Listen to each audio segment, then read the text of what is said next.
개선 행진곡을 지금 듣고 보셨습니다. 오페라 아이다라고 하는 이 유명한 것은 바로가 지배하던 고대 이집트의 정복 이야기를 다뤘던 그런 오페라입니다. 바로가 자기 이 장군에게 그때 당시에 누비아라고 하는 이디오피아 근경에 있는 고대 왕국에 해당되는데, 그 누비아 왕국을 정벌하라 하는 명령을 내리고, 그 장군은 승리 끝에 정벌을 마치고 그곳에 공주인 아이다를 비롯한 많은 이 노예들을 이집트에 끌고 오는 그런 장면입니다. 공주는 신분을 숨기고 이집트로 끌려와서 이집트의 그 바로 왕의 공주 암네리스라고 하는 사람의 시녀가 됩니다. 그런데 이 장군 라다메스라고 하는 이 장군을 이 공주가 사랑하는데, 노예로 잡아왔던 이 아이다에게 또 이 라메디스는 또 사랑에 빠집니다. 라다메스는. 그래서 이 서로 장군을 연모하게 되는 삼각관계에 빠지게 되는 그런 줄거리가 이 아이다의 이야기가 되겠습니다. 옛날이나 오늘이나 다 사랑 이야기입니다. 오페라나 뮤지컬이나 또 영화나 대부분 사랑 이야기죠. 사랑하고 또 배신하고 또 삼각관계에 빠지게 되고, 오페라 아이다도 사랑과 충성 사이에서 갈등하고 괴로워하던 장군 이 라다메스가 결국 반역의 길을 선택하고 아이다와 함께 죽는 그런 비극적인 이야기로 끝이 납니다. 그렇지만 아주 아름다운 사랑 이야기다라는 것 때문에 지난 150년 동안에 걸쳐서 많은 사람들의 사랑을 받고 오늘날도 여전히 이 오페라 아이다 하면 주목을 받는 그런 오페라에 해당됩니다. 1871년 성탄절 이브에 처음 초연이 되었다고 합니다. 이집트 카이로에서 초연되었습니다. 사실 당시 이집트의 국왕이었던 이스마엘이라는 사람은 1869년 2년 전에 수에즈 운하를 개통할 때 그 기념식에서 이 개통 기념 오페라로 이 아이다를 상연할 것을 기대하고 베르디에게 오페라 곡을 써달라고 몇 차례 청을 했는데 거절당했다고 합니다. 그래서 정작 수에즈 운하를 개통할 때에는 같은 베르디의 리골레토가 상연이 되어서 꿩 대신 닭을 오페라에 올렸다고 합니다. 그러니까 이집트 국왕의 이 오페라에 대한 관심은 대단한 것이었죠.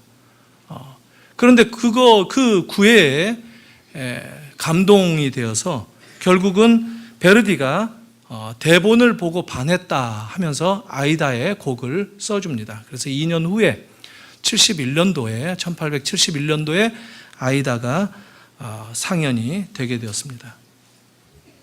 왜 오페라 아이다와 수에즈 운하를 얘기하면서 설교를 시작하느냐면, 오늘 출애굽기에 나오는 이스라엘의 홍해 사건의 결정적인 루트, 그 지역이 바로 이 수에즈 운하 어둠에쯤 되지 않겠는가 하는 것 때문입니다. 이집트의 국왕은 그토록 구애를 하면서 같은 고대 제국이었던 이 로마의 이 오페라 작가에게 곡을 계속 써달라고 했던 것 같습니다. 이것은 제 이야기입니다. 아마 이집트가 수천 년 동안에 걸쳐서 이 출애굽 사건의 피해자로서 가지고 있었던 그 컴플렉스를 수에즈 운하를 개통하면서 좀 극복해보고 싶지 않았는가, 이런 생각이 듭니다. 그래서 같은 제국이었던 로마 제국의 이 베르디에게, 그 후예였던 베르디에게 부탁을 했을 터인데, 이 불행하게도 로마 제국의 후예는 이미 크리스찬이 되어 있기 때문에 거절을 한사코 했던 것 같습니다. 그러나 이제 예술적으로 아이다가 결국 띄워지게 되었는데, 그 수에즈 운하의 그 개통은 이집트로서는 굉장히 의미 있는 일이 아니었겠는가 생각이 듭니다. 오늘날에는 수에즈 운하 그 흐르는 물 아래로 터널들이 몇 개 만들어져서 이렇게 가로지르는 통행을 자유자재로 할 수 있고, 또 운하에 여러 이 나루터들이 있어서 여행을 자유롭게 할 수 있게 되어서 이집트와 시내 반도를 자유롭게 왕래할 수 있는 그런 처지입니다. 그러나 수천 년 전 모세 당시에 더군다나 200만 명이 넘는다고 하는 이스라엘 백성들을 이끌고 이집트를 떠나서 강을 건넌다는 것, 이 바다를 건너서 광야길에 접어든다는 것이 얼마나 어려웠던 일인지 상상할 수 없었던 그런 일로서 하나님의 기적이 아니고서는 설명할 수 없는 그런 대사건이었다라고 말씀드릴 수 있겠습니다. 그런데 성경에서는 홍해라고 얘기를 하는데, 홍해는 여러분 아시다시피 이집트와 사우디아라비아 사이에 있는 바다죠. 이 바다는 상당히 폭이 넓습니다. 200km가 넘는 그런 폭인데 바다가 갈라진다고 해도 그리 건너기는 쉽지 않고 너무 먼 길입니다. 그래서 성경에서는 홍해라고 하지만 보통 이 192km 동안 그 긴 수에즈 운하의 그 강, 그 하구의 어느 지점을 건너서 바로 건너가면 시내 반도이기 때문에 그쪽으로 여정길을 잡지 않았겠는가, 이런 생각이 듭니다. 많은 성경 역사가들이 그렇게 지적을 합니다. 오늘날의 홍해 바다가 아니라 나일 삼각주의 한 지류를 건넜을 것이다 라고 추측을 하는 것이죠. 실제로 이 수에즈 운하는 지중해와 홍해를 연결하는 그런 그 운하인데 관문이 설치되어 있지 않은 운하로 잘 알려져 있습니다. 그러니까 지중해 물이 넘나들고 홍해 물이 넘나들고 맞닿아서 관통할 수 있는 그런 바닷물이 흐르는 그런 운하로 알려져 있습니다. 그러니까 강을 좀 이렇게 다듬어서 운하로 만들었다고 말할 수 있죠. 성경은 왜 그러면 홍해를 건넜다고 얘기하는가? 이 홍해라는 데 쓰여진 말이 얌숲이라고 하는 히브리 말이 쓰였습니다. 얌은 바다라는 말이고 숲이라는 말은 여러 가지로 번역되어질 수 있는 그런 용어입니다. 레드, 빨갛다라는 말로도 번역되어집니다. 그렇게 번역하니까 홍해가 됩니다. 또 리드라는 말로 번역되기도 합니다. 그렇게 번역되면 갈대바다로 번역될 수가 있습니다. 아마 전자로 번역해가지고 이 초기 전통이 세워지지 않았는가, 그래서 홍해바다 이렇게 붉은 바다로 번역한 것이 아니겠는가 싶습니다. 이 지역은 이집트의 지역에 해당되는데 사용되어지는 용어는 히브리 언어가 쓰였다라는 것을 우리가 주목할 필요가 있습니다. 그러니까 이집트의 실제 어떤 지역을 가리키는 그런 지명이 아니다라는 것입니다. 그냥 그 주변을 일컬어서 불리는 그런 명칭이다, 이렇게 보는 것이 더 바람직하겠다, 이런 생각이 듭니다. 이 홍해 바다에 대한 얌숲, 이 말에 혼란이 좀 있기는 한데, 이 숲이라는 말은 또 갈대라는 말 뜻 외에 끝이다, 마지막이다라는 뜻도 있습니다.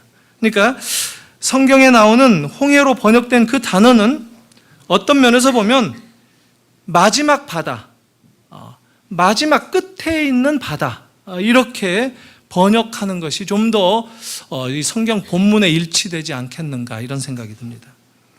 사실 이스라엘 백성들은 장소라든가 숫자라든가 이런 것들에 별 관심이 없었던, 그런 것에 디테일하게 묘사하는데 문화적으로 익숙하지 않은 그런 민족입니다.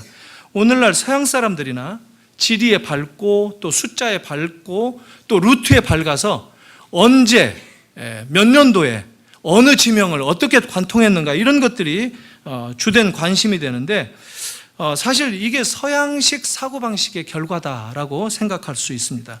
그러나 성경에서는 그런 식으로 설명해야 할 필요성을 전혀 못 느끼던 그런 방식으로 성경이 기록되었다는 것을 우리가 알 필요가 있다는 겁니다. 그러니까 얌이 바다다라는 것인데 이것은 그냥 그 지역의 묘사에 지나지 않는다라는 것이지 어떤 특정한 바로 거기다라고 하는 지명은 아니다라는 겁니다. 분명한 것은 얌이라고 하는 이 바다라는 곳에서 일어났던 사건, 물을 갈랐다라고 하는 이 출애굽의 놀라운 기적의 사건은 분명히 출애굽 사건에 있어서 굉장히 의미 있는 중요한 증거가 된다. 이게 바로 하나님의 기적의 특별한 간섭이다라고 하는 것을 우리가 알 수가 있다라는 겁니다. 다음 장에 15장에서 이어지는 그 내용은 출애굽한 다음에 이스라엘 백성들이 바다를 찬양하는 노래가 나옵니다. 대략 그 바다를 찬양했다라고 하는 것은 굉장히 또 의미가 깊은 그런 것이에요. 왜냐하면 바다는 항상 부정적인 그런 의미로 성경에서 등장합니다. 바다를 지배하고 있는 신들, 이게 주로 바알 신이라든가 또 이 세상에 권세 잡은 그런 신들로 묘사되고 있고, 바다에 사는 괴물들도 리바이어던이라든가 용이라든가 이게 성경에도 자주 등장하는 굉장히 부정적인 그런 짐승들이 나오기도 합니다. 그러니까 지금까지 이 ям숲, 바다, 마지막 바다, 이런 배경에서 말하자면 홍해라고 하는 곳은 바로 물이 많은 바다로서 갈대가 많이 뒤덮여 있는 마지막 그 출애굽하는 여정에서 마지막 지점에 있었던 그 바다였다, 이렇게 보는 것이 상당히 정확할 것이다라고 생각할 수 있습니다. 오늘 이 본문은 14절까지 읽었는데 15절부터 계속 이어지는 것도 마찬가지로 포함되는 것입니다. 16절을 보니까 바다에 대해서 특별한 언급을 한 게 있는데, 지팡이를 들고 손을 바다 위로 내밀어 그것이 갈라지게 하라. 이스라엘 자손이 바다 가운데서 마른 땅으로 행하리라. 그러니까 지팡이로 바다를 가르는, 그리고 그 바다 물을 나눔으로써 그 사이로 지나가는 그런 것들이 묘사된 그 내용입니다. 그런데 이 출애굽의 홍해 사건, 홍해 바닷물이 갈라지는 이 놀라운 사건은 이미 우리가 창세기 1장에서 하나님께서 태초에 천지를 지으실 때 행하셨던 그 창조의 기사를 설명하는 것과 상당히 흡사한 기록이라는 것을 우리가 확인할 수가 있습니다. 제가 한번 창세기 1장 2절부터 몇 절을 읽겠습니다. 창조 기사와 얼마나 흡사한가, 얼마나 일치하는가 여러분들 한번 들으시기 바랍니다. 7절까지 2절부터 읽겠습니다. 땅이 혼돈하고 공허하며 흑암이 깊음 위에 있고 하나님의 영은 수면 위에 운행하시니라. 하나님이 이르시되 빛이 있으라 하시니 빛이 있었고 빛이 하나님이 보시기에 좋았더라. 하나님의 빛과 어둠을 나누사 하나님의 빛을 낮이라 부르시고 어둠을 밤이라 부르시니라. 저녁이 되고 아침이 되니 이는 첫째 날이니라. 하나님이 이르시되 물 가운데에 궁창이 있어 물과 물로 나뉘라 하시고 하나님이 궁창을 만드사 궁창 아래의 물과 궁창 위에 물로 나뉘게 하시니 그대로 되니라.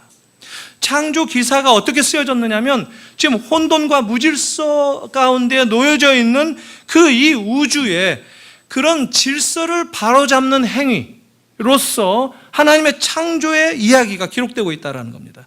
그러니까 바다도 혼돈과 무질서 가운데 있었는데 바다를 나뉘게 하심으로써 질서를 부여하시는 이런 창조적인 하나님의 활동이 창세기 1장에 묘사되고 있다는 겁니다. 물을 나누어서 갈라지게 하신 것, 이것이 이 세상의 무질서와 혼란, 혼돈을 하나님이 정복하셨다라고 하는 상징적인 표현이다라는 겁니다. 그러니까 이스라엘의 출애굽은 바로 단순히 이스라엘 백성들이 바로로부터 도망 나가는 데 성공한 그걸 묘사하는 데 있는 것이 아니다라는 겁니다. 구원은 그 애굽의 종되었던 것으로부터 단순히 자유를 얻었다라고 하는 그런 차원이 아니라 이 창조의 질서를 다시 회복하는 차원에서 구원을 묘사하고 있다라는 겁니다. 혼란과 무질서 가운데, 죄 가운데 놓여져 있던 우리의 인생이 질서를 부여잡고 가치를 얻게 되어지고 삶의 목적을 새롭게 확인할 수 있었던 이것을 지금 출애굽의 구원을 통해서 묘사하고자 한 것이었다. 바로 그런 의미에 있어서 물을 다스리는 것, 물을 나누게 하시는 것을, 그것이야말로 물을 정복하신, 물도 하나님의 소유고 하나님의 영역 가운데 있고 하나님의 결국 물을 통치하신다라고 하는 것의 상징적인 선언이었다라는 것입니다. 보통 성경에서 물이 등장할 때마다 세상의 신들이 물을 장악하는 그런 부정적인 대상으로 묘사됩니다. 출애굽기 15장 8절에 다음 장 이 찬양하는 노래 가운데서 이런 이야기가 나옵니다. 주의 콧김에 물이 쌓이되 파도가 언덕같이 일어서고 큰 물이 바다 가운데 엉기니이다. 지금 물이 갈라지면서 자기들이 건너왔던 그때의 그 광경, 장면을 묘사하는 그런 내용입니다. 여기서 큰 물이라는 표현이 되는데, 큰 물이 바다 가운데 엉겼다. 서로 막 이렇게 엉기면서 서게 되었다는 것이죠. 이 큰 물이라는 말은 깊은 물이라는 뜻입니다. 이것은 다른 말로 말하면 깊은 물, 큰 물, 혼돈을 상징하는 물을 가리키는 겁니다. 그러니까 히브리어 욤이라고 하는 이 바다라는 것은 신성이 드리워져 있는데, 바알 신이라든가 바벨론으로 말하면 티아맛 신이 물을 다스리는 그런 신들로 늘 등장한단 말이죠. 그런데 이 얌이라고 하는 바다 신은 혼돈과 위협을 대표하는 용과 같은 이 바다 괴물 리바이어던이 다스리는 그런 것으로 성경에 등장하는데, 이제 그 바알의 얌이, 바다가 정복되었다라는 거예요. 하나님이 통치하시는 영역으로 그 물을 가르셨다는 거예요. 깊은 물이라 할지라도 하나님은 가르셨다라는 거예요. 이게 바로 이스라엘에 대한 구원을 묘사하는 창조적 그 큰 맥락에서, 구원이라는 것은 새 창조다라고 하는 측면에서 이스라엘의 구원을 설명하는 출애굽기의 배경이다라는 것입니다. 자, 그런데 오늘 읽었는데 이 본문 가운데서 이스라엘 백성들은 어떤 반응을 보이죠? 물이 앞에 놓여 있어요. 두려워요. 뒤에는 애굽의 군병들이 쫓아옵니다. 600여 대의 전차가 쫓아온다고 합니다. 그리고 2만 기병이 쫓아오고 있었고 20만 보병이 그 무장을 한 채, 중무장한 채 쫓아오고 있었다. 요세푸스라고 하는 역사가가 그렇게 묘사를 합니다. 그러니까 이스라엘 백성들은 완전히 얼음처럼 쫄아들었죠. 그리고 곧바로 하나님을 원망하죠. 모세를 꾸짖으면서 우리는 차라리 애굽에서 노예로 있었으면 좋았을 걸 왜 이 고생을 시키느냐 하면서 이렇게 주거나 저렇게 주거나 자기들이 선택하는 것은 오히려 애굽에서 노예살이를 하는 것이 더 낫다, 이런 반응을 보입니다. 참 이해할 수 없죠. 이게 이스라엘 백성들이 보여주는 이제 앞으로 광야 생활, 출애굽을 한 다음에도 가나안에 이르기까지, 심지어는 가나안에 이르고 난 다음까지도 계속 반복해서 보이게 될 이스라엘의 이 불충, 그리고 하나님을 향한 반역, 불신앙, 불순종의 전형적인 패턴이다 하는 겁니다. 이 물이 고대 근동지방에서는 완전히 이 세상을 지배하는 어떤 그 힘, 세상을 다스리는 하나님 반대편에 서고자 하는 그런 세력, 이렇게 묘사되고 있는데, 이것들을 다 뭉뚱그려 가지고 요한계시록 마지막 부분에 어떻게 물에 대해서 얘기하느냐면 21장 1절인데요. 새하늘과 새 땅이 이제 내려오는 거예요. 이 땅에 임하는 거예요. 그럴 때를 묘사하는 것인데, 처음 하늘과 땅도 없어졌다라고 얘기합니다. 근데 거기에다가 요한은 한 절 더 붙입니다. 바다도 다시 있지 않더라.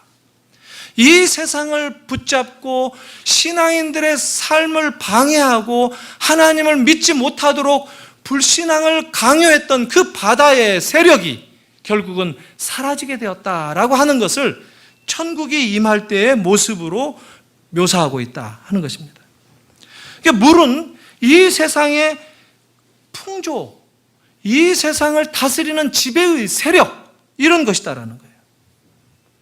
이게 바알 신으로도 묘사되어지고 또 풍요의 신으로 묘사되어지고, 다양하게 오늘 우리들에게 있어서도 돈이 물신으로 우리 가운데 자리 잡힐 수 있고, 이 세상에서는 권력이 으뜸이다라고 하는 권력이 신으로 이 세상을 지배하는 것으로 우리를 가로막을 수 있고, 이렇게 나타나는 것이다 라고 하는 겁니다. 그런데 이 출애굽 사건이라는 것은 바로 그 세상의 신들, 바알이든 물을 다스리고 있었던 그 어떤 세력조차도 야훼 하나님의 능력에 의해서 다 무너지게 되었다라는 선언입니다. 하나님이 다스리게 되었다라는 겁니다. 이제 하나님이 온 우주를 다스리시는 하나님으로 다시 회복되었다라고 하는 것이고, 그것이 이스라엘이 경험한 구원이고, 오늘 우리들이 예수 그리스도의 십자가 사건에 의해서 구원을 얻게 된 근거다라고 성경은 얘기하고 있는 것입니다. 성경에서 바다를 갈라서 길을 낸다는 여러 가지 전례들이 있기는 하죠. 노아의 홍수 때도 잘 보면 물이 마르기를 기다렸다가 그 길을 낸다는 이야기로 연결되기도 하고요. 마태복음에서도 4장 12절에 보면 예수님이 가버나움에 있을 때 사망과 흑암에 앉은 자들에게 구원의 빛을 비추셨다라고 하면서 예수님을 묘사하는 이런 것들이 다 같은 맥락입니다. 이 세상은 어두움이 지배한다는 거예요. 흑암이 지배한다는 거예요. 세상은 혼돈과 무질서가 지배한다고 하는 것이에요. 거기에서 구원의 빛이 나타났다고 하는 것. 이 세상은 흑암이고 혼돈인데 무에서 유를 만드신 것과 같이 새로운 하나님의 창조 영역 가운데 질서를 부여하시고 그 가운데 빛을 쏘이심으로 흑암이 물러가게 하시는 그런 사역, 이것이 구원이다라고 하는 겁니다. 진리를 우리가 깨달아서 이제 우리의 인생을 분별할 수 있게 되었고, 이 세상에서 무엇이 옳은지, 무엇이 거룩한지, 어떤 것이 참된 것인지를 분별하며 살아갈 수 있는 그 자리에 옮겨지게 된 것, 이게 우리가 얻은 구원의 결과다라고 하는 것입니다. 이제 그런 인생의 가치를 붙들고 새로운 인생의 목적을 바라보고 살아가는 것, 이게 구원받은 하나님의 백성들의 삶의 자리다라고 성경은 얘기하고 싶은 것입니다. 이게 출애굽의 의미예요. 이게 우리의 구원의 의미이기도 하고요. 흑암 속에서, 혼돈 속에서 우리의 인생이 어디로 갈 것인지 갈 바를 알지 못한 그런 가운데 있던 그런 삶을 살다가 이제 구원의 빛을 받아서 삶의 길을 밝힐 수 있게 되었다는 거예요. 주님이 내 발에 등불이 되셨다는 거예요. 우리의 삶을 조명하신다라고 하는 것이에요. 그런 면에 있어서 구원의 궁극적인 목적은 창조의 궁극적인 목적과 같은 것입니다.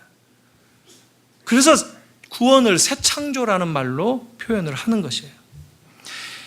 이 창조, 새 창조의 궁극적인 지점을 묘사하는 성경들이 많이 나와 있는데요. 마치 요한계시록처럼 구약에서는 이사야가 대표적인 건데, 이사야 11장 보면 하나님의 나라가 완성되어질 때 이 땅에 어떤 평화가 도래하는가 하는 것을 아주 천국을 묘사하듯이 그리고 있는 것이 있습니다. 제가 이사야 11장 6절부터 9절을 다시 또 보겠습니다. 그때 이리가 어린 양과 함께 살며 표범이 어린 염소와 함께 누우며 송아지와 어린 사자와 살진 짐승이 함께 있어 어린 아기에게 끌리며 암소와 곰이 함께 먹으며 그것들이 새끼가 함께 엎드러지며 사자가 소처럼 풀을 먹을 것이며 젖 먹는 아기가 독사의 구멍에서 장난하며 젖된 어린아이가 독사의 굴에 손을 넣을 것이라. 내 거룩한 산 모든 곳에서 해됨도 없고 상함도 없을 것이니 이는 물이 바다를 덮음같이 여호와를 아는 지식이 이 세상에 충만할 것임이니라. 우리가 궁극적으로 바라보는 우리의 약속의 목적지가 바로 이런 천국이다라는 거예요. 여러분, 지금 여기서 묘사되고 있는 짐승들이 서로 짝이 맞는 짐승들이 없어요. 같이 공존할 수 없는 그런 짐승들이 서로 엇갈리면서 그게 천국이다라고 묘사되고 있어요. 저 가끔 사자가 풀도 뜯는 것을 본 적은 있습니다. 사자가 풀 먹고 살지는 않죠. 근데 그 사자가 육식동물이 풀을 먹고 사는 그런 때가 올 것이다 라고 우리에게 기대감을 주는 것, 그것이 바로 천국이 우리 모든 구원의 완성이다 라고 얘기하는 성경의 관점입니다. 그리고 이 모든 하나님의 백성들은 이 구원을 경험하게 될 것이다. 이 구원에 참여하고 이미 이 구원을 트랙에 올라서 움직이고 있고 목적지를 향해서 달려가고 있다라고 성경은 얘기합니다. 그런데 이 이사야 11장은 남은 자들이 또 돌아오게 될 것이다라고 하는 새로운 약속을 주시면서 어떻게 말을 이어가느냐면 11장 마지막 2절에 참 놀라운 구절이 나옵니다. 15절, 6절 마저 읽겠습니다. 여호와께서 애굽 해만을 말리시고 그의 손을 유브라데 하수 위에 흔들어 뜨거운 바람을 일으켜 그 하수를 쳐 7갈래로 나누어 신을 신고 건너가게 하실 것이라. 그의 남아있는 백성 곧 아수르에서 남은 자들을 위하여 큰 길이 있게 하시되 이스라엘이 애굽 땅에서 나오던 날과 같게 하시리라. 그러니까 우리의 구원, 남은 자들이 돌아오게 되는 마침내 완성될 이스라엘의 구원을 결국 이 출애굽 사건과 연결시켜서 설명하고 있다는 겁니다. 우리의 구원의 완성도 이 출애굽과 연결시켜서 설명하고 있다는 거예요. 이게 성경이 얘기하는 내용입니다. 우리의 무지가 깨닫게 되어지고 우리가 멸망당하던 그런 길에서 해방을 경험하고 그럴 뿐만 아니라 동시에 이제 우리가 새로운 삶의 길을 가게 될 때 그 길이 주는 가치, 그 영광스러움, 그 목적, 이 변화에 대해서 얼마든지 수용할 수 있는 태도로 우리가 함께 따라가야 될 것을 성경은 권면한다는 겁니다. 그러니까 요한복음 8장도 이런 식으로 얘기하죠. 우리가 이제 어두움에 있다가 진리를 알게 된 사람들이에요. 그러면 그 진리는 우리에게 어떤 역할을 하느냐? 예수님은 빌라도에게 뭐라고 말씀하시죠? 진리가 무엇이냐? 내가 곧 진리다. 그 예수를 알게 되었다는 거예요. 그래서 진리를 우리가 알게 되었는데 진리를 알지니 진리가 너희를 자유케 하리라.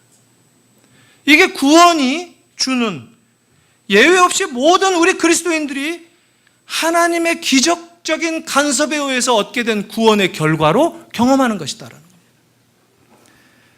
오늘날 이스라엘의 구원과 우리의 구원이 사실 같은 것이다라고 성경은 얘기하는 것이에요. 그 구원의 능력을 우리도 이미 경험했다는 거예요. 그리고 그 구원의 놀라운 기적을 출애굽기 15장에서 바다를 찬양하듯이 우리들도 우리의 구원의 감격을, 하나님의 영광을 찬양한다는 거예요. 그런데 놀라운 것은 이런 구원을 얻은 우리들인데 우리들의 삶의 현실 가운데에서 놀랍게도 매일같이 이런 감격에 참여하지 못하고 이런 감격을 누리지 못하는 것이 또한 우리들의 삶의 현실이기도 하다는 거예요. 그게 유대인들이, 이스라엘 백성들이 보여주는 그런 불순종의 사이클, 그것과도 연결이 되어 있지만 사실 우리는 이스라엘 백성들과 다릅니다.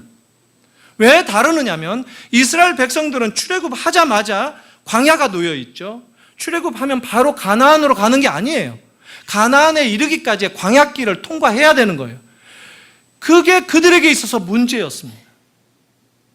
우리들도 사실 동일하게 예수 믿고 구원 얻어서 감격이 있는데 다시 이 세상에서 부족한 우리들의 삶은 지속된다는 거예요. 광야길은 여전히 우리 앞에 놓여 있다는 거예요. 그리고 우리가 안도할 수 없고 우리의 구원이 완성되었다라는 생각을 하지 못하는 한 우리는 부족한 거예요. 그 부족을 과장하고 과대하게 포장해서 위협으로 느끼게 되는, 그래서 우리들도 모르게 이미 이스라엘 백성들이 보여주었던 그 전철로 우리들도 같이 따라서 걷게 되는, 그게 우리의 인생이 아닌가 안타까운 심정으로 돌아보지 않을 수가 없다는 겁니다. 그러나 이스라엘 백성들은 왜 우리와 다르냐면 우리는 예수 그리스도 안에 있기 때문이다라는 거예요. 이스라엘 백성들과 우리의 차이점은 이미 애굽에서조차도 우리를 죄인 되었을 때 찾아오셨던 그 하나님의 놀라운 사랑으로 인해서 하나님의 자녀가 이미 되었다는 거예요. 그리스도 안에 이미 있다는 거예요. 광야에 있지만 우리를 위협하고 먹을 물도 없고 척박한 광야지만 그러나 우리는 예수 그리스도 안에서 이 광야를 견뎌야 된다는 거예요. 그래서 성경은 끊임없이 환난이 있을 수 있다. 그러나 환난은 인내를 낳는다. 인내는 연단을 낳는다 하는 말로 계속 이어진다는 거예요. 그게 우리 신자들의 삶의 현 주소일 수도 있다는 거예요. 우리는 예수를 믿으면 내가 예수 믿었기 때문에 이것도 주셔야 되고 저것도 주셔야 되고 하는 그런 쪽으로 가는 거예요. 항상 우리는 항상 물질적인 쪽으로 가는 거예요. 우리는 이 세상을 붙잡고 있고 이 세상을 지배하는 그 세력들이 누리고 보이는, 자랑하는 그 패턴으로 우리의 구원의 놀라운 은혜를 맞바꾸어서 생각하는 경향들이 많다는 거예요. 그러나 이 성경이 얘기하는 구원의 등식을 우리가 분명하게 깨닫고 그 터 위에서 우리의 삶을 얹혀 놓는 것이 매우 중요합니다. 그렇지 않으면 우리는 구원의 감격이 없어요. 우리의 환경에 따라서 우리의 감격이 좌우될 수밖에 없다는 거예요. 성경은 그 어디에서도 그런 우리들을 오히려 경고하고 우리들을 붙잡기 위해서 애를 쓰는 구절들로 점철되고 있다는 것을 우리가 알 필요가 있다는 거예요. 이스라엘 백성들이 출애굽하자마자 그들은 정말 순진했던 것 같아요. 좋게 말하면. 나쁘게 말하면 정말 무지했던 것, 목매했던 것 같아요. 출애굽하면 젖과 꿀이 흐르는 그 가나안 땅인 줄 알았던 모양이에요. 그리고 한번 모세 원망하고 뭐 이렇게 했으면, 사태 파악을 했으면 이런가 보다 하고 따라갔으면 되는데 그걸 한 사코 한 사코 저항하는 아주 강한 그런 강팍한 마음들을 끊임없이 보여줍니다. 구원의 효과를 환경으로, 조건으로 확인해야만 직성이 풀리는 그런 이스라엘 백성들이기 때문에 바로 그랬습니다. 오늘 우리들이 신앙생활할 때 우리들은 어떻습니까? 내가 얻은 하나님의 자녀된 이 고귀한 신분, 나를 구원시켜 주신 하나님의 그 사랑을 어떻게 확인하는가? 내 환경에 원만한 것으로밖에 확인할 수 없다면 우리는 우리의 구원을 아직도 누릴 수 있는 자리에 이르지 못했다는 겁니다. 오히려 쉽게 원망할 수 있는 자리에 머물러 있다는 것이에요. 언제든지 애굽으로 돌아가고 싶은 그 이스라엘 백성들의 그 자리에 우리들도 처하고 만다는 것이에요. 오늘 이 말씀은, 이 출애굽의 이 말씀은 어쩌면 오늘 우리들에게 우리의 구원의 능력과 구원의 감격이 무엇인가를 다시 한번 확인해보고 그 목적이 무엇이며 우리의 삶의 환경이 그 목적을 감출 수 없고 가릴 수 없고 막을 수 없다는 그것을 다시 한번 이 말씀을 통해서 이스라엘의 역사적인 출애굽의 현장을 경험하면서 깨달으라고 주시는 메시지다, 이렇게 생각이 듭니다. 구원은 우리 인간의 진정한 원래의 목적을 회복하는 것이다라고 얘기할 수 있습니다. 거기에서부터 구원을 이해해야 돼요. 구원을 나를 오늘 어떤 선물 주셨다라고 생각하기보다도 그거보다도 훨씬 앞서서 하나님이 원래 인간을 이렇게 지으셨는데 그러나 죄로 인해서 가리워졌던 인간성, 그것을 어떻게 회복하셨는가? 그 원래의 하나님의 목적대로 피조물의 가장 고급한 그 가치를 회복했다라고 하는 것. 인격적인 피조물로서 인간의 가장 위대한 그 면모를 드러낼 수 있는 그 자리로 우리를 부르셨다는 것. 이것이 구원이라는 거예요. 그래서 그 가치와 목적을 붙잡고 있는 인간으로서 이제 우리의 어려운 수수께끼와 같은 인생살이의 문제를 바라보고 조명하고 해석해내는 그런 것으로 적용할 수 있는 데까지 나아가는 것, 이것을 구원받은 성도들이 살아가야 하는 삶의 자리다라는 겁니다. 우리는 거기에서 혹시 실패하지 않느냐는 거예요. 이것을 다시 바로 깨달아야만 이 실패로부터 다시 회복할 수 있지 않느냐는 것이 오늘 이 말씀을 대하는 우리들의 입장이다, 이런 생각이 듭니다. 우리는 예수 그리스도 안에서만 참된 행복이 있다는 것을 아는 자리로 옮겨진 사람들입니다. 이것을 구원받은 하나님의 백성들이라고 얘기합니다. 그럼에도 불구하고 우리는 우리의 삶의 조건들 때문에 행복해하지 않고 하나님의 고귀한 자녀라는 이 신분을 얻었음에도 불구하고 우리가 처해 있는 이 만족스럽지 못한 여러 형편들, 때로는 건강상의 문제, 때로는 재정적인 형편, 이런 것들 때문에 만족스럽지 못한 광야 생활을 한다. 그것 때문에 내가 행복하지 않다라고 하는 것. 그러나 다시 우리 구원을 되돌아본다면 우리의 참된 행복은 그런 환경에서 나오는 것이 아님을 알 수 있다는 것입니다. 그것은 하나님께서 우리를 불러주신 그 부르심 가운데 놓여 있고 우리를 부르셔서 자녀 삼으시고 또 동행하시면서 마침내 가고야 말 구원의 완성의 그 지점까지 가는 동안 하나님 함께 하시는 것들을 경험하는 그 가운데 우리의 진정한 행복이 놓여 있다라는 것을 알라는 겁니다. 사실 홍해를 건너고 난 다음에 이 노래를 했던 이스라엘 백성들을 보면 우리들도 감동이 됩니다. 이 출애굽기 15장은 아주 거대한 한 민족이 하나님의 영광을 찬양하는 그런 찬양의 주제로 많이 인용되는 그런 구절이기도 합니다. 그들을 어떻게 하나님이 간섭하셔서 기적을 베푸셔서 구원을 성취하셨는가 하는 겁니다. 그런데 그런 이스라엘의 감사와 또 영광의 찬양, 이것을 부르는 것이 마치 그들을 차별화시켜주고 그들의 어떤 우월감으로 인도하는 것으로 잘못 해석돼서는 안 된다는 거예요. 이스라엘은 적어도 그랬던 것 같아요. 하나님의 선택된 구원받은 민족이라고 하는 것이 그들의 우월감 그리고 다른 민족과의 차별성으로 자꾸 그런 식으로 하나님을 찬양해서는 안 된다는 거예요. 하나님의 영광은 그런 수준의 영광이 아니라는 거예요. 하나님은 온 천지 가운데 창조의 질서가 무너진 죄가 세상에 들어온 그 근본적인 뿌리를 바로잡는 것, 이것이 하나님의 구원의 계획이셨어요. 그것을 바라보면서 그 하나님의 새로운 창조가 선언되어지는 것을 노래하는 것, 그 하나님의 영광스러운 능력을 우리가 높이는 것, 이것이 노래되어야 된다는 것이죠.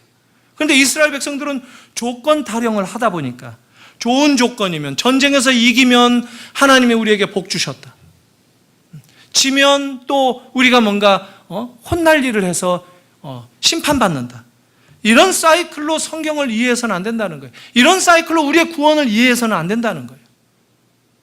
우리는 취소될 수 없는 구원을 이미 누려야 할 자들이다라는 거예요. 우리의 환경이 어쩌든지 간에, 우리의 형편이 어쩌든지 간에 우리의 구원은 취소될 수 없고, 구원 가운데 임했던 하나님의 능력, 하나님의 감격스러운 그 은혜는 취소될 수 없다는 거예요.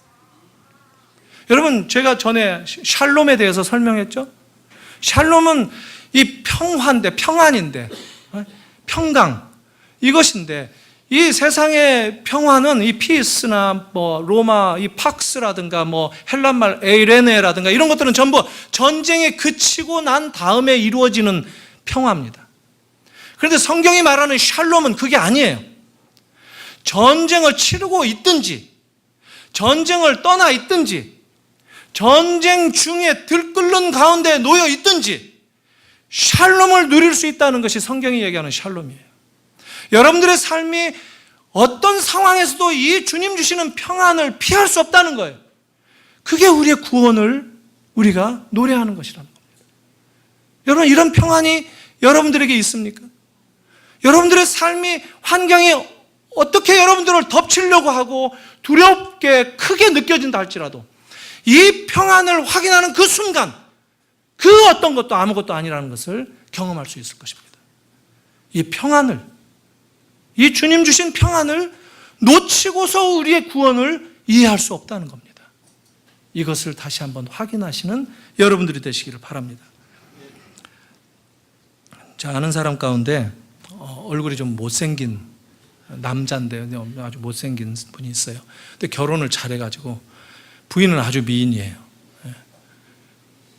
근데 주변 사람들이 다 보면 수군거리고, 뭐 이제 내막을 아는 사람들이야 뭐 참 못생겼지만 능력이 있고 뭐 이런 거 다 아는데, 이제 처음 만난 사람, 이런 사람은 꼭 티를 내느라고 뒤에다 대고 꼭 나지막하게 한마디 합니다.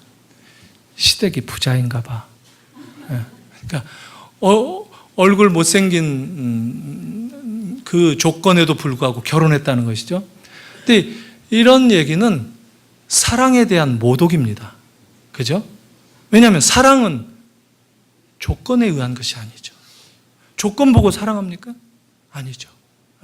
그거는 사랑에 대한 모독이에요.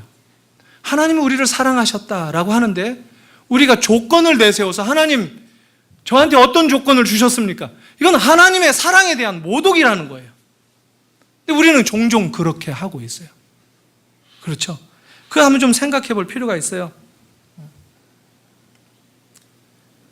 예수를 믿는 사람이라고 해서 사실 우리가 세상에서 그냥 믿지 않고 살아가는 사람들과 겉으로 드러나는 물리적인 그 삶의 조건이 달라야 된다라고 할 수는 없습니다.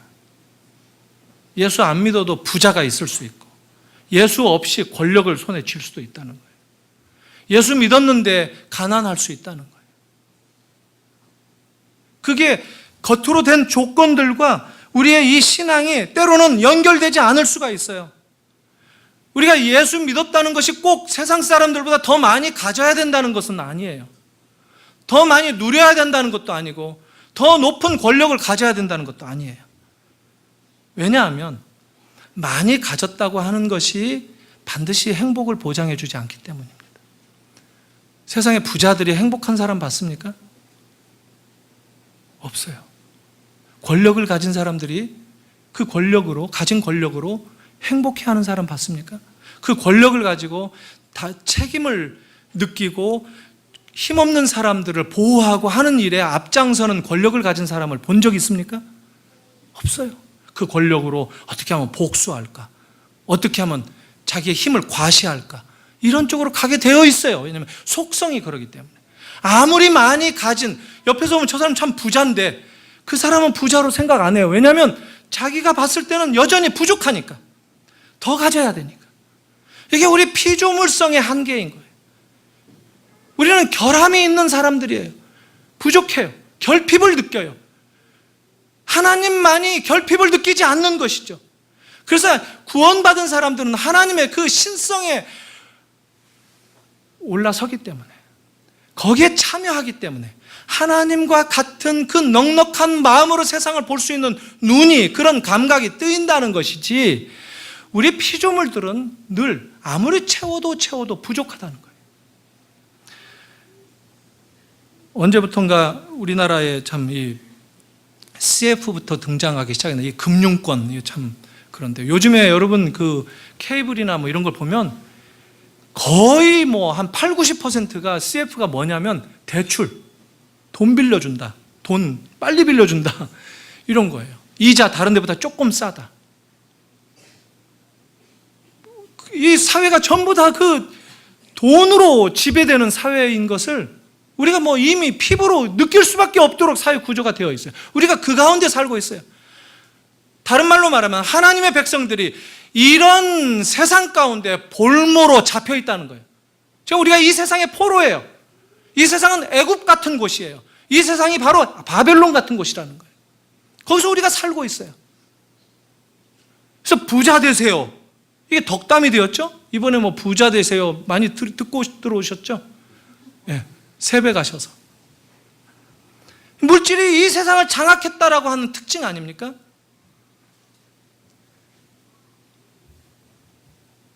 돈이 우리를 행복하게 해주지 않는다는 것을 우리는 놀랍게도 죽을 때 돼서야 알아요. 거의 죽음 가까이에서나 깨달아요. 사람들은 일평생 그 돈을 벌기 위해서 모든 에너지와 시간을, 정열을 다 쏟고, 그래서 망가져서, 건강이 망가져서 죽음을 바라보게 되었을 때 그 모든 돈을, 번 돈을 또 건강을 위해서 쓰는 이런 아이러니가 우리 사람들이에요. 저는 부자들은 좀 부자답게 살아야 된다고 생각합니다. 뭐 옛날 말로 말하면 뭐 서양이 고급한 표현을 하면 노블리스 오블리주라고 하는 거 있죠. 예. 이 귀족의 어떤 그 특권이 뭐 누리는 특권이 아니라 책무가 따른다. 근데 부자는 저는 좀 차도 좋은 차 타고 다니고 옷도 좋은 옷도 좀 입고 이래야 된다고 생각을 해요. 근데 부자들이 나는 부자 아니라고. 어떨 때는 이 옷 2만 원 줬어. 이런 부자들이 또 있어요. 그거 아주 꼴값 하는 겁니다. 부자들은 어느 정도 써야 돼요. 그리고 주변 사람들 밥도 좀 사줘야 돼요. 밥 사줘야 돼요. 우리는 이제 주로 얻어먹는 입장이니까. 냉면과 갈비까지는 안 바래고 냉면과 불고기 이러면 좋죠. 둘이서 3인분 이렇게 사야 됩니다. 사야 돼요. 오늘 이따가 인사말 밥 사주십시오. 이렇게 했으면 좋겠어요.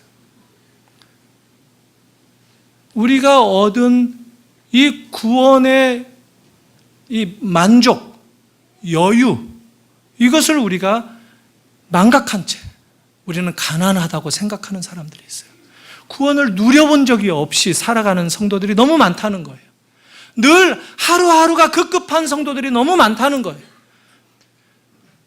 그러나 예수 그리스도의 십자가는 우리를 그런 자리로 부르신 그런 내용이 아니라는 거예요. 우리를 완성을 바라보고 그 길을 경주하도록 불러주셨고 그 가운데 한 걸음 한 걸음 갈 때마다 평안을 경험하고 기쁨을 경험하고 주님의 영광을 체험하고 그것들을 서로 나누면서 더 증대화되게 하는 것, 그것이 그리스도인들의 공동체여야 되고 그냥 밥 사라는 거 아니에요. 마땅히 사야 되지 않겠습니까? 없어도 사야죠. 없어도. 그래서 그 그리스도의 그 고귀한 우리의 참된 인간상을 회복시켜 주셨던 그 가치와 내용, 그 책임 있는 자리로 우리를 이끌어가는 것, 이것이 성경이 우리를 향해 말씀하시는 구원이다라고 하는 것입니다. 이 구원의 감격과 구원의 능력을 빼앗기지 마시기를 바랍니다. 이것을 누리시고 다시 확인하셔서 여러분들의 삶의 구체적인 현장 속에서 적용할 것을 다짐하고 돌아가시는 여러분들이 되기를 축원합니다. 기도하겠습니다. 하나님 아버지, 은혜를 감사합니다. 이스라엘 백성들이 홍해를 건너서 하나님의 놀라운 구원을 경험했던 것처럼 우리들도 예수 그리스도의 십자가의 놀라운 능력과 은혜로 구원받은 것을 이 시간 다시 한번 확인합니다. 그러나 이스라엘 백성들이 광야에서 펼쳐졌던 그 척박한 환경 때문에 그들의 구원이 퇴색되어지고 망각되어졌던 것처럼 혹시 우리들은 우리의 삶 가운데 우리의 어려운 형편, 어려운 환경 때문에 우리의 구원이 취소된다고 생각하지는 않는지 오늘 귀한 말씀을 통해서 다시 한번 우리의 구원의 감격과 구원의 능력을, 구원의 영광을 회복하고 돌아가는 우리 모두가 될 수 있도록 역사하여 주시옵소서. 주님의 은혜로 저희들을 인도하여 주시옵소서. 예수님의 이름으로 기도하옵나이다. 아멘.